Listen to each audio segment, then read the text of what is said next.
Welcome to Snoozecast, the podcast designed to help you fall asleep. Find us at snoozecast.com and now also on YouTube. While you're on our channel, be sure to hit the subscribe button. This episode is brought to you by Gentle Tones.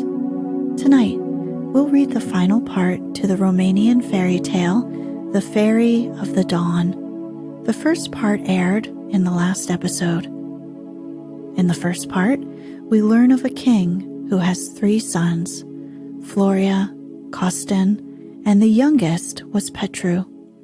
Petru is an unlikely hero. Yet when his father asked for his help in seeking the spring of the Fairy of the Dawn, it is Petru that eventually sets out on the adventure. Luckily, Petru rides a valiant and wise horse that gives him excellent advice in dealing with the fairy world. He ends up battling dragons and goblins and making the kingdom a better place than he left it as he continues onward.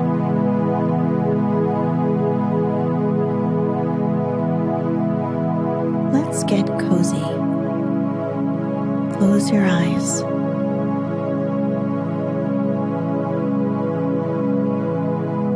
Relax your body into the softness of your bed.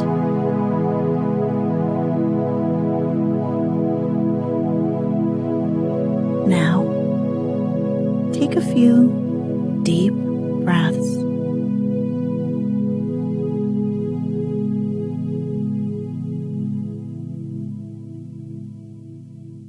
In the evening, at the time that all the midges come out and fly around the meadow, Petru and his horse trotted along. They saw a wide heath stretching before them, flat and covered in short shrubs. At the same instant, the horse stood still. "What is the matter?" asked Petru. "We are going to enter the kingdom of the goddess Mercury, and the further we ride into it, the colder we shall get. But all along the road there are huge fires, and I dread lest you should stop and warm yourself at them." "And why should I not warm myself?" "Just take my word for it," replied the horse sadly. "Well, forward, then," cried Petru lightly, "and if I have to bear cold, I must bear it." With every step they went into the kingdom of Mercury, the air grew colder and more icy, till even the marrow in their bones felt frozen. But Petru was no coward. The fight he had gone through had strengthened his powers of endurance, and he stood the test bravely. Along the road on each side were great fires, with men standing by them, who spoke pleasantly to Petru as he went by, and invited him to join them. His breath froze in his mouth, but he took no notice, only bade his horse ride on the faster. How long Petru may have waged battle silently with the cold, one cannot tell, for everybody knows that the kingdom of Mercury is not to be crossed in a day. But he struggled on, though the rocks were so cold they burst all around, and though his teeth chattered, and even his eyelashes had frosted over. At length they reached the dwelling of Mercury herself, and, jumping from his horse, Petru threw the reins over his horse's neck and entered the hut. "Good day, little mother," said he. "Very well, thank you, my frozen friend." Petru laughed and waited for her to speak. "You have borne yourself bravely," went on the goddess, tapping him on the shoulder. "Now you shall have your reward." and she opened an iron chest, out of which she took a little box. "Look," said she, "this little box has been lying here for ages, waiting for the man who could win his way through the Ice Kingdom. Take it and treasure it, for someday it may help you. If you open it, it will tell you anything you want and give you news of your fatherland." Petru thanked her gratefully for her gift, mounted his horse, and rode away. When he was some distance from the hut, he opened the box. "What are your commands?" asked a voice inside. "Give me news of my father," he replied. "He is sitting in council with his nobles," answered the box. "Is he well?" "Not particularly, for he is furiously angry." "What has angered him?" "Your brothers, Costan and Florea," replied the box. "It seems to me they are trying to rule him and the kingdom as well, and the old man says they are not fit to do it." "Push on, good horse, for we have no time to lose," cried Petru, and he shut up the box and put it in his pocket. They rushed on fast as whirlwinds, and how long they rode no man can tell, for the way is far. "Stop, I have some advice to give you," said the horse at last. "What is it?" asked Petru. "You have known what it is to suffer cold. You will have to endure heat, such as you have never dreamed of. Be as brave now as you were then. Let no one tempt you to try to cool yourself, or evil will befall you." "4 words," answered Petru. "Do not worry yourself. If I have escaped without being frozen, there is no chance of my melting." "Why not? This is a heat that is only to be felt in the kingdom of the goddess of thunder." And it was hot. The very iron of the horse's shoes began to melt, but Petru gave no heed. The sweat ran down his face, but he dried it with his gauntlet. What heat could be he never knew before, and on the way, not a stone's throw from the road, lay the most delicious valleys, full of shady trees and bubbling streams. When Petru looked at them, his heart burned within him, and his mouth grew parched. And standing among the flowers were lovely maidens who called to him in soft voices, till he had to shut his eyes against their spells. "Come, my hero, come and rest," said they. Petru shook his head and said nothing, for he had lost the power of speech. Long he rode, how long none can tell. Suddenly the heat seemed to become less, and, in the distance, he saw a little hut on a hill. This was the dwelling of the goddess of thunder, and when he drew rein at her door, the goddess herself came out to meet him. She welcomed him and kindly invited him in, and bade him tell her all his adventures. So Petru told her all that had happened to him and why he was there, and then took farewell of her, as he had no time to lose. "For," he said, "who knows how far the Fairy of the Dawn may be?" "Stay for one moment, for I have a word of advice to give you. You are about to enter the kingdom of Venus. Go and tell her, as a message from me, that I hope she will not tempt you to delay. On your way back, come to me again, and I will give you something that may be of use to you."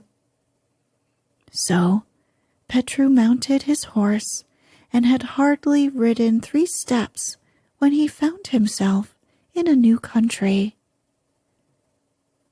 Here it was neither hot nor cold, but the air was warm and soft like spring, though the way ran through a heath covered with sand and thistles. "What can that be?" asked Petru, when he saw a long, long way off, at the very end of the heath, something resembling a house. "That is the house of the goddess of Venus," replied the horse, "and if we ride hard, we may reach it before dark." And he darted off like an arrow, so that as twilight fell, they found themselves nearing the house.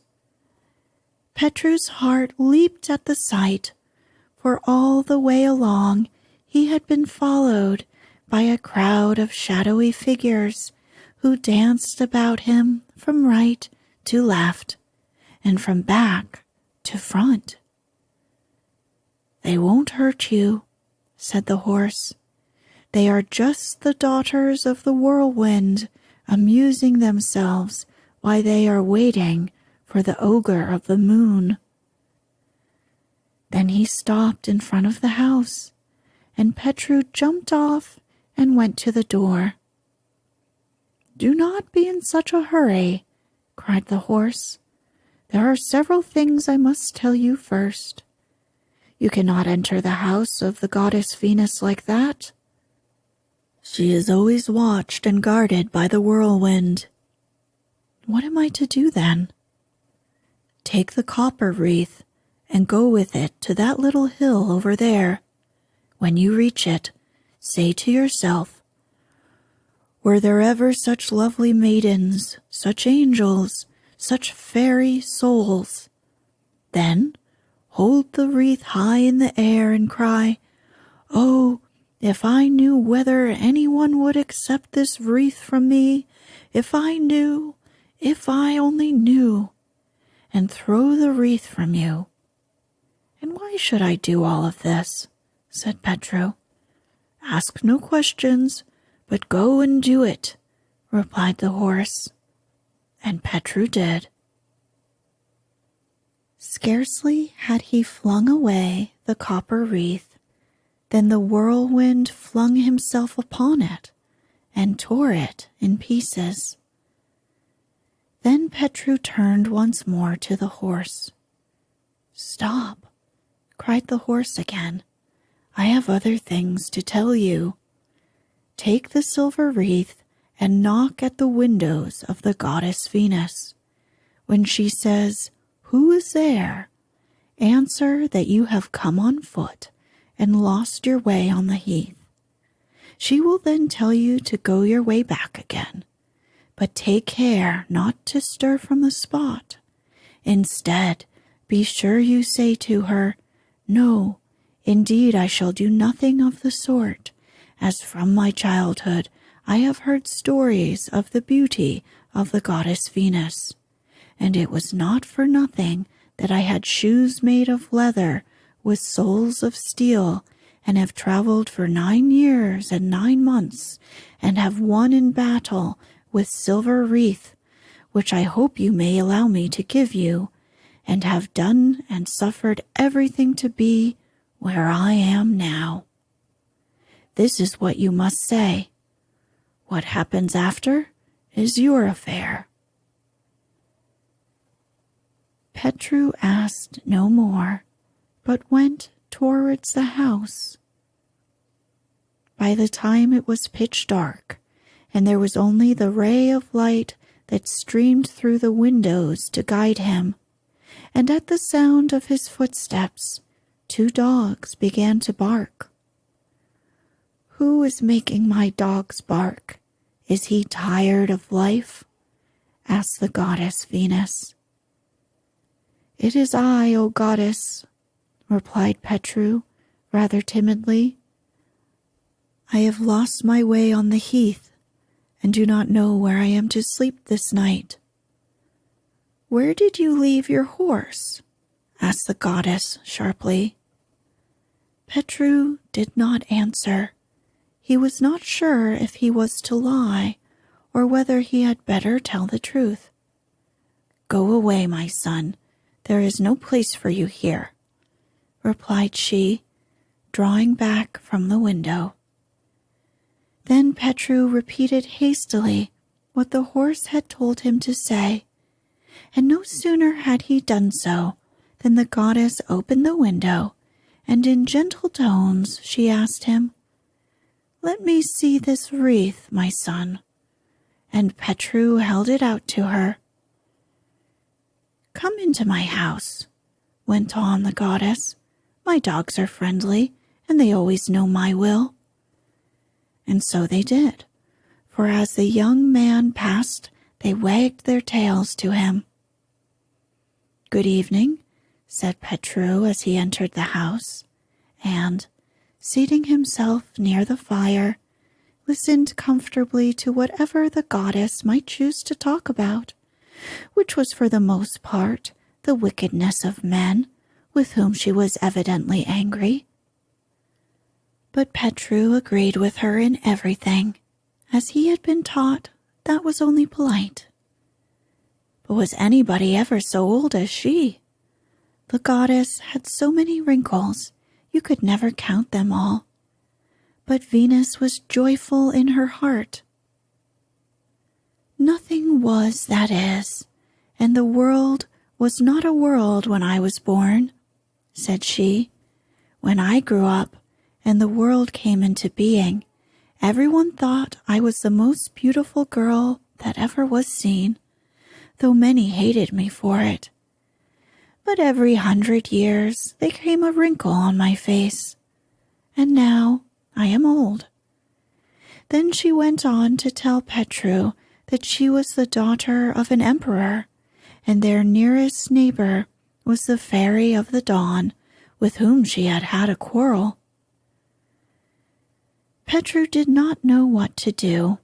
He listened in silence for the most part, but now and then he would say, Yes, you must have been badly treated. Just for politeness' sake, what more could he do?" "I will give you a task to perform, for you are brave and will carry it through," continued Venus, when she had talked a long time, and both of them were getting sleepy. "Close to the fairy's house is a well, and whoever drinks from it will blossom again like a rose. Bring me a flagon of it, and I will do anything to prove my gratitude. It's not easy. No one knows that better than I do. The kingdom is guarded on every side by wild beasts and dragons, but I will tell you more about that, and I also have something to give you."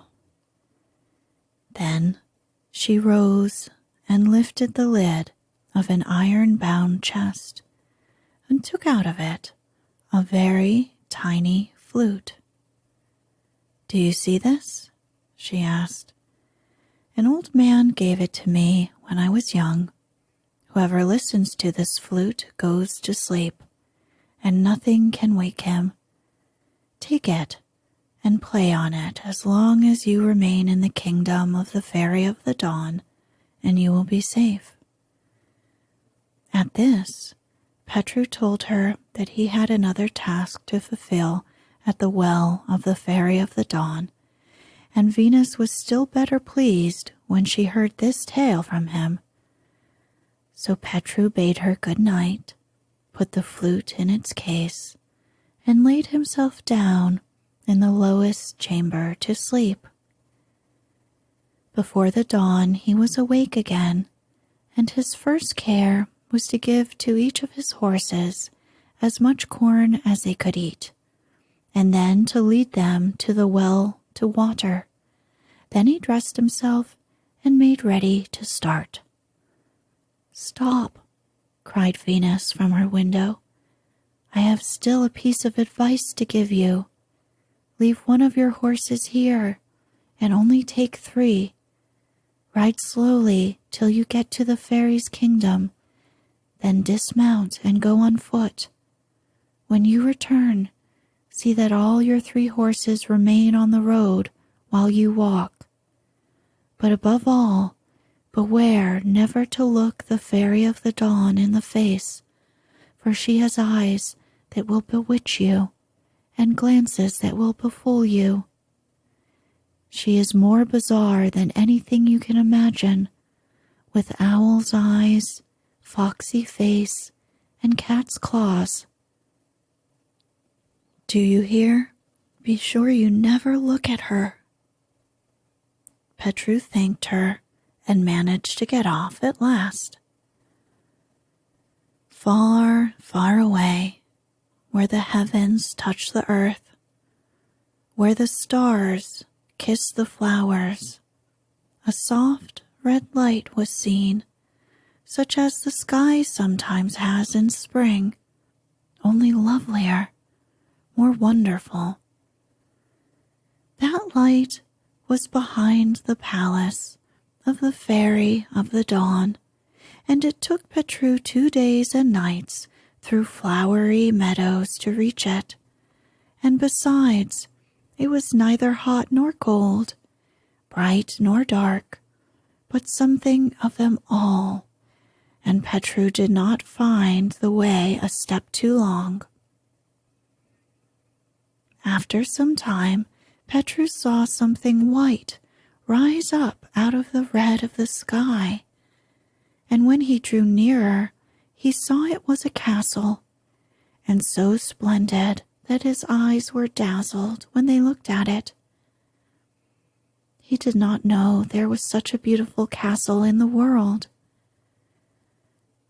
But no time was to be lost, so he shook himself, jumped down from his horse, and, leaving him on the dewy grass, began to play on his flute as he walked along. He had hardly gone many steps when he stumbled over a large giant who had been lulled to sleep by the music. This was one of the guards of the castle. As he lay there on his back, he seemed so big that in spite of Petru's haste, he stopped to measure him. The further went Petru, the more strange were the sights he saw. Lions, tigers, dragons with 7 heads, all stretched out in the sun, fast asleep. Petru ran through them like the wind. At last he came to a river, but let nobody think for a moment that this river was like our rivers. Instead of water, there flowed milk, and the bottom was of precious stones and pearls, instead of sand and pebbles. And it ran, neither fast nor slow, but both fast and slow together. And the river flowed round the castle, and on its banks slept lions with iron teeth and claws, and beyond were gardens such as only the Fairy of the Dawn can have, and on the flowers slept a fairy. All this saw Petru from the other side. But how was he to get over the river? To be sure, there was a bridge, but even if it had not been guarded by sleeping lions, it was plainly not meant for man to walk on. Who could tell what it was made of? It looked like soft little woolly clouds. So he stood thinking what was to be done. For get across he must. After a while, he determined to take the risk and strode back to the sleeping giant. "Wake up, brave man," he cried, giving him a shake. The giant woke and stretched out his hand to pick up Petru, just as we should catch a fly. But Petru played on his flute and the giant fell back again. Petru tried this 3 times, and when he was satisfied that the giant was really in his power, he took out a handkerchief, bound the 2 little fingers of the giant together, drew his sword, and cried for the 4th time, "Wake up, brave man!" When the giant saw the trick which had been played on him, he said to Petru, "Do you call this a fair fight? Fight according to rules, if you really are a hero." "I will by and by, but first I want to ask you a question. Will you swear that you will carry me over the river if I fight honorably with you?" And the giant swore.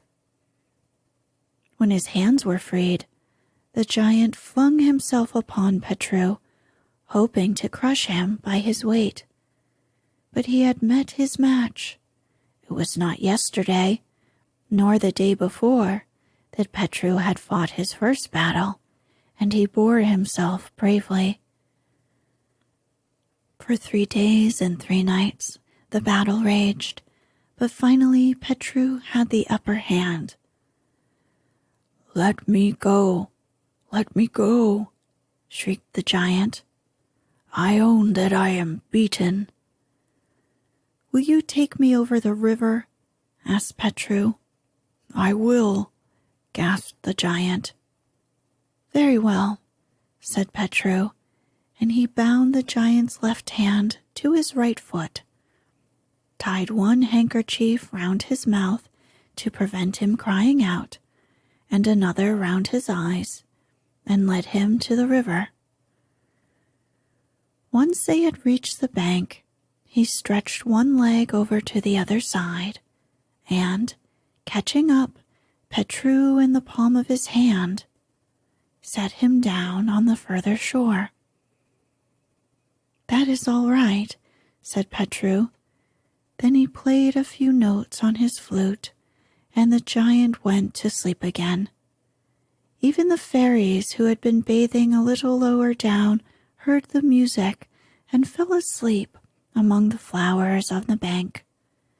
Petru saw them as he passed and thought, "If they are so beautiful, why should the fairy of the dawn be so ugly?" But he dared not linger and pushed on. And now he was in the wonderful gardens, which seemed more wonderful still than they had done from afar. But Petru could see no faded flowers, nor any birds, as he hastened through them to the castle. No one was there to bar his way, for all were asleep. Even the leaves had ceased to move. He passed through the courtyard and entered the castle itself. Gold and precious stones at this palace were as common as wood with us, and the stables where the horses of the sun were kept were more splendid than the palace of the greatest emperor in the world.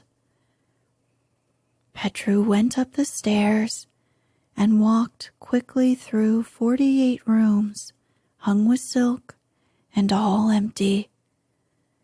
In the 49th room, he found the fairy of the dawn herself. In the middle of this room, which is as large as a church, Petru saw the celebrated well that he had come so far to seek. It was a well just like other wells, and it seemed strange that the fairy of the dawn should have it in her own chamber. Yet anyone could tell it had been there for hundreds of years. And by the well slept the fairy of the dawn.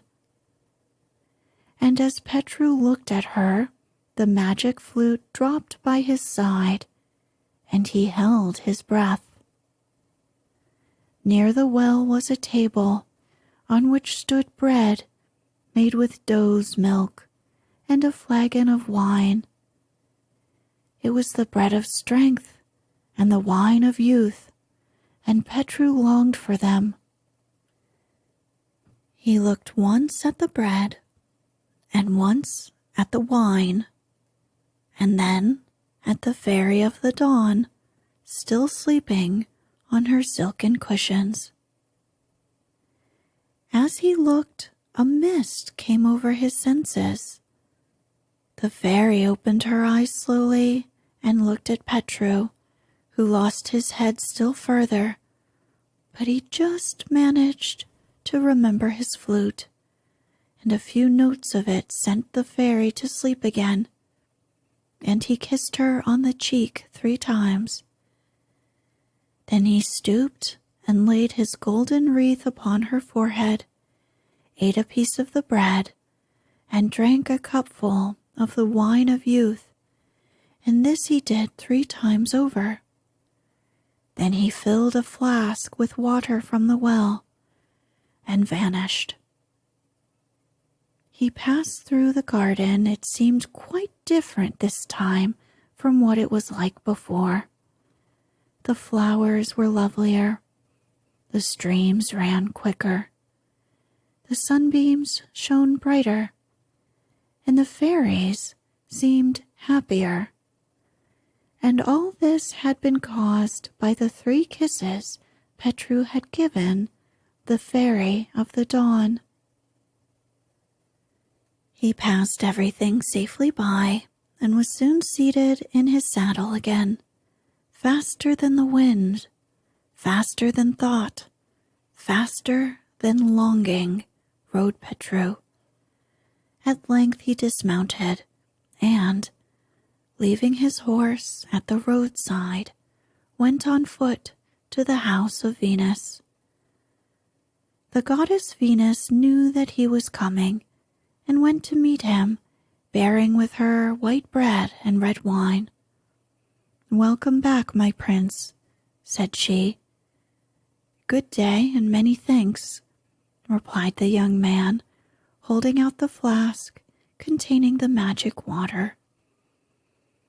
She received it with joy, and after a short rest Petru sent forth, for he had no time to lose.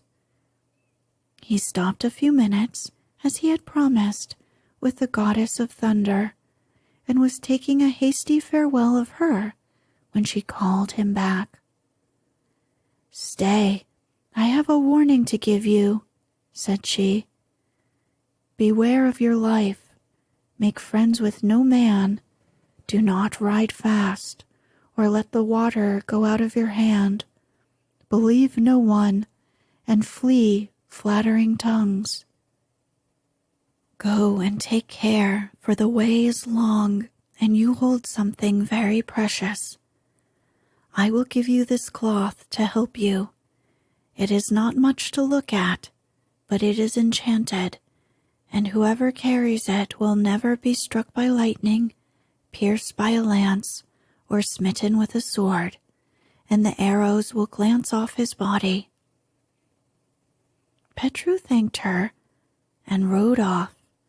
Taking out his treasure box, he inquired how matters were going at home. "Not well, I'm afraid," it said. The emperor was now blind altogether, and Florea and Costan had besought him to give the government of the kingdom into their hands, but he would not, saying that he did not mean to resign the government till he had washed his eyes from the well of the fairy of the dawn. Then the brothers had gone to consult old Bersha, who told them that Petru was already on his way home bearing the water. They had set out to meet him and would try to take the magic water from him and then claim as their reward the government of the empire. "You are lying," cried Petru angrily, throwing the box on the ground, where it broke into 1,000 pieces. It was not long before he began to catch glimpses of his native land, and he drew rein near a bridge, the better to look at it. He was still gazing when he heard a sound in the distance, as if someone was calling his name. "You, Petru," it said. On," cried the horse. "It will fare ill with you if you stop." "No, let us stop and see who and what it is," answered Petru, turning his horse around and coming face to face with his two brothers. He had forgotten the warning given him by the goddess of thunder, and when Costan and Florea drew near with soft and flattering words, he jumped straight off his horse and rushed to embrace them. He had 1,000 questions to ask and 1,000 things to tell, but his brown horse stood hanging his head. "Petru, my dear brother," at length said Florea, "would it not be better if we carried the water for you? Someone might try to take it from you on the road, while no one would suspect us." "So it would," added Costan. "Florea speaks well." But Petru shook his head and told them what the goddess of thunder had said, and about the cloth she had given him. At a stone's throw from where they stood, a rushing stream ran, with clear, deep pools. "Don't you feel thirsty, Costan?" asked Florea, winking at him. "Yes," replied Costan, understanding directly what was wanted. "Come, Petru, let us drink now that we have the chance, and then we will set out on our way home. It's a good thing you have us with you to protect you." The horse neighed, and Petru knew what he meant this time, and did not go with his brothers. No, he went directly home to his father and cured his father's blindness. And as for his brothers, they never returned again. Petru ruled the empire with his father's assistance, and they lived happily ever after.